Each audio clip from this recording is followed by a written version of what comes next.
What's up, dudes? I'm going to do an everyday carry update and just a couple of little other footnotes. An item to really steer clear of that I couldn't really fit in any of my other videos. And then I'm going to show you my animals too, my pets. So bit of a mixture, but it'll be a shorter video. So let's get into it. All right, so this is actually my true EDC, as in I carry these things every single day. So you've got an Ophine Mir wallet, which is just the gun deck wallet. Great wallet, no catches or clasps, just intelligent folding and a few stitches holding that one together. Really nice low profile. I love a thin wallet. It's been washed a couple of times. It's getting my bloody jeans sweat, making it smash onto that. It's great. It's really developing some character. Really like it. The iPhone 6, 6 Plus, picture of old wifey on there. Yeah, it's fine. It's a phone. I live super dangerously and don't carry it in any sort of case or anything. So, yeah, it's been fine. It's been a year or so of doing that. So, hey, all good, I think. My keys are pretty standard. There's usually sometimes this has gone walkabouts after wife does stray hair patrol, but it's back on this tweezers, and then a Surefire Titan little brilliant, best little EDC flashlight I've ever had. It's just going super strong. Sometimes accidentally turns on in my pocket, but it's about the only criticism I'd give it, and that's just because it's a twist top, which does happen. The rest is just keys, so that is that.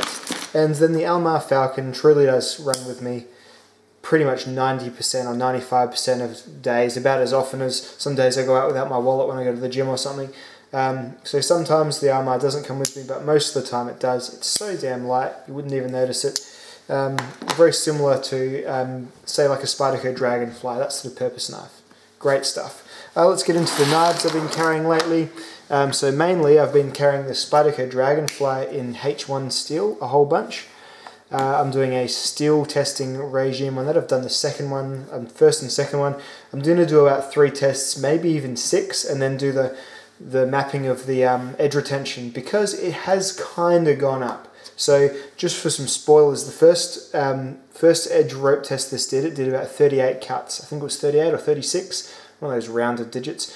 I don't have the data with me now, and it's just done 44 cuts, and it's decisive enough, like when the numbers are smaller, I think, to say there's an increase, but not so huge that I'd be happy to call it after just twice. So anyway, quite soft steel at the beginning though, but you know, if it's just an occasional use knife that you're happy to sharpen, probably not the end of the world. The other thing I've been carrying a fair bit as a main knife is the Spyderco Spidey Chef. Just been really enjoying the you know, super stainless steels, and of course the cold steel American Lawman is back as of a couple of days ago, so that's going to be getting some pocket time too, because as my more recent update review says, it's a really great knife. In terms of pens, there's a couple of different pens I carry. The first one's in my pocket now, so I'll grab that out. This is the Karis Customs Retract pen. So this is a really nice sort of clicky pen. It's got a really nice silent click though. Nice and long. There's an EDK as well, which is really good, but it's a bit shorter. I prefer this one. It's a bit longer. You got more of it to cover your hand. It comes with a good Schmidt pressurized ink. Really like the pocket clip. Lots of good about this pen here. So that is that as well. So yeah, these things generally, with a bit of rotation between these and other staples, generally one of these is going to be in my pocket on any given day. So there you go. That's my EDC. Now, you may remember I have a Victorinox watch. I think I've lost it. It's got like a, when I went out and did my Schrade SCHF 42D review, which you can watch on the Alaska Bushcraft channel. When I went out and did that review, I remember doing something with that watch. It was one of those stupid things. I went back and retraced where I left it. It's gone. I can't find it anywhere. It's probably just around the house somewhere. I remember picking it up thinking, I should put this on, but I was wearing like jacket and sleeves and shit, so I didn't. It was the fucking dumbest thing I've ever done. So it's somewhere. It can't be nowhere. It's not physically disintegrated, so I'm sure it'll show up. But if not, I'll be probably taking some watch recommendations in the near future. Probably never spend more than, say, $400 or maybe $500 on a watch. So if you got anything like that, you let me know, because probably at this rate I'm going, will be keen on getting a new one soon. Now, dodgy gear. Don't buy this TomTom Touch Fitbit thing. This thing is a piece of shit. There's nothing actually wrong with it. It's not flawed. It just doesn't do what you want it to do. It's supposed to measure your sleep, so you wear it while you're sleeping. Then you turn it on in the morning and it tells you you've burnt like 1,000 calories since midnight. So 7 in the morning from sleeping. I know we've all got resting metabolism.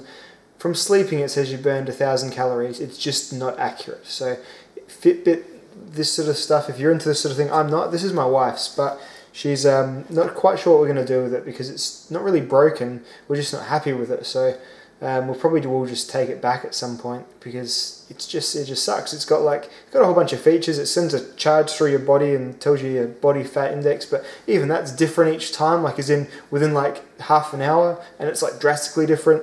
It's just it seems like it's going to be good, and I've had people have TomToms that were good, and this is why we got a TomTom, because apparently Fitbits break really easily. So there's that, but this TomTom sucks. This particular one, the TomTom Touch Sports Fitness Tracker, it's like $180.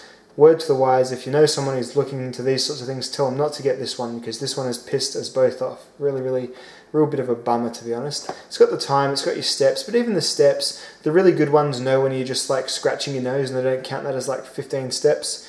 This one counts it as 15 steps, so there you go. Bit of a shame. Actually, it's a lot of a shame because this is going to be a birthday present as well, and it's just like left us about that. So yeah, I don't know. We'll probably take it back. I think they're happy for us to take it back from just dissatisfaction, probably for a store credit or something like that. But anyway, let's have a look at my pets. I'll just switch over to like a narrative style video with some footage cut in, and we'll have a look at the animals that live at my house. Hope you enjoyed, and thanks for watching this portion of the video, dudes. Bye now. So this is Cedric. He's our oldest pet. He's an 11-year-old Labrador Retriever. He revolves his life around what he can carry around and show us. He loves us and loves me probably more than anything else in the house. He will spend his whole day looking at you through the window if you don't go outside and pat him. He is very needy and he loves to love. He is the dog that loves to love, very muchly. Weighs about 48 kilos, very big, heavy example of his breed. This one is Ada. Ada is the Siberian Husky. We got her next. She is 9. She is very athletic and very intelligent. She's an escape artist. She's the alpha between her and Cedric. She eats first. She chases him away from dinner until she's ready for him to eat. But otherwise she treats him rather well. She loves to play games like this where she just kind of jumps around and scoots around and pretends to pounce on you. She doesn't play ball or fetch or anything like that. Her games involve like chasing and jumping and licking. She's completely non-violent, but she's just loves to tease and scoot around you and herd you sort of thing. That's her game. This is Lemon. Lemon's a fucking moron and we all kind of hate her, but she's got her charms. She does nice, cute cat things from time to time. She's got a flat, dumb-looking face. She's an indoor cat. Both of our indoor cats never go outside. They're like litter trained and they're really good with the kids, you have to give her that, but she doesn't have a great deal of affection or love for us. You can tell that. She makes it quite obvious. She likes to sleep in her bed and just be generally disdainful for us. She's one of those cats that kind of just generally avoids humans. She didn't used to be, but then when we got our second cat, she went all super, I guess, cat-like, and the other cat, Basil, who is in frame now, became the cat that everyone loves, and so we should. He is fantastic. This cat is amazing with the kids. He's really big. He's not obese. Everyone says, oh, your cat's too fat. This is the breed. It's a British short-haired cat. He's really agile still, but yeah, he's just got lots of like extra skin and rolls, and they're just big husky cats. Very kittenish when he wants to be, but also super docile, and you can do anything to this cat. Like you can pick him up and hold him upside down and really snuggle him, and the kids treat him like a stuffed animal, but he just does not care. He loves us all very much. I think after Cedric, he probably loves us the most in the house. He gets really funny when the kids stay elsewhere.